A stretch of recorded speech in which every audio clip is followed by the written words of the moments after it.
stock the medications necessary for treatment. Thank you, Chair. Thank you, Senator Heinrich. Senator Collins.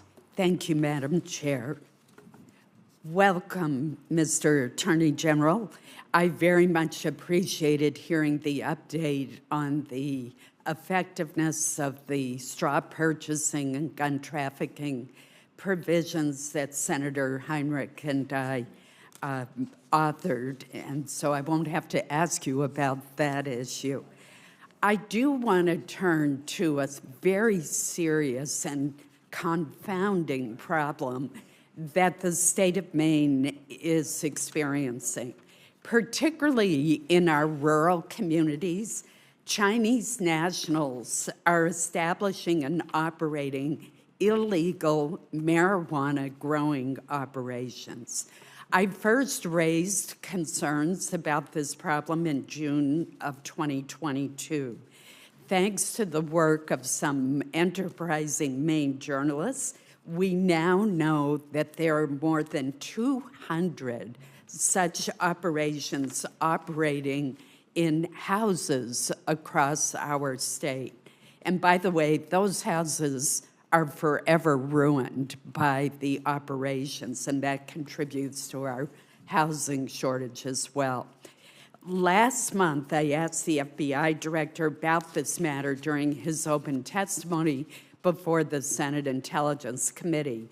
While the director cited the FBI's efforts to support task force and secure indictments, he was unable to answer a fundamental, troubling question, and that is, why is China sending its citizens, sneaking them into the country to open illegal marijuana operations in rural Maine communities?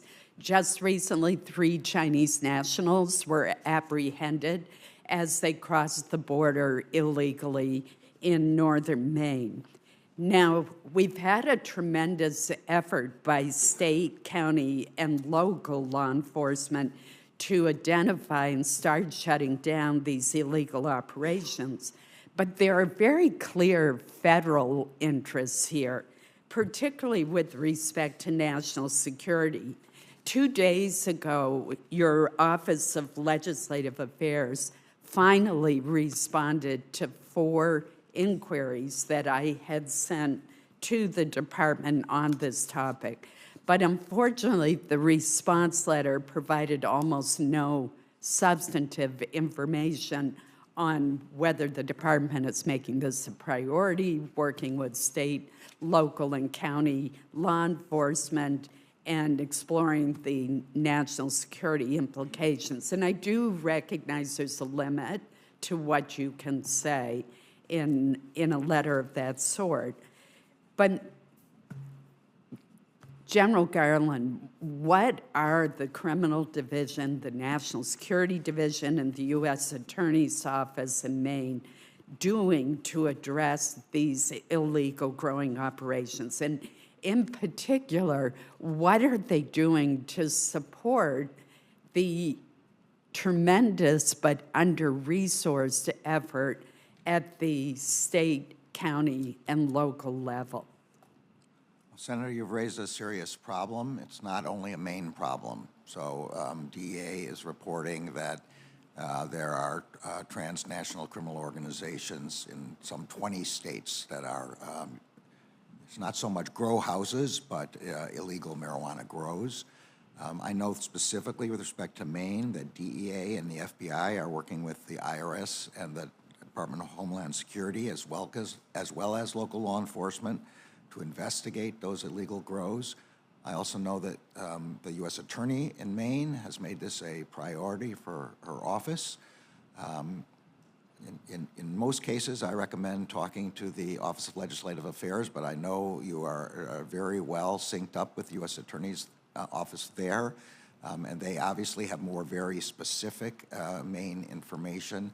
But I don't think anybody could take this more seriously than our U.S. Attorney there. And she is able to harness the resources of all of our agencies, not only our own, but also Department of Homeland Security and IRS. Do you have a theory on why the Chinese are sending people illegally into our country to establish these grow operations? As you point out, it's not just Maine. I believe Oklahoma, for example, has had a problem as well. I don't have a theory now. Normally, I develop a theory by learning the facts from the different investigative entities that look into this. So at this point, I don't have a theory. There are a lot of obvious theories, including profit motive, and these transnational criminal organizations are operating. The reason we call them transnational is they're operating all over the world to make money where they can. But I can't tell you what the specific motivation here is. Thank you. Thank you, Senator Collins. Chair Murray.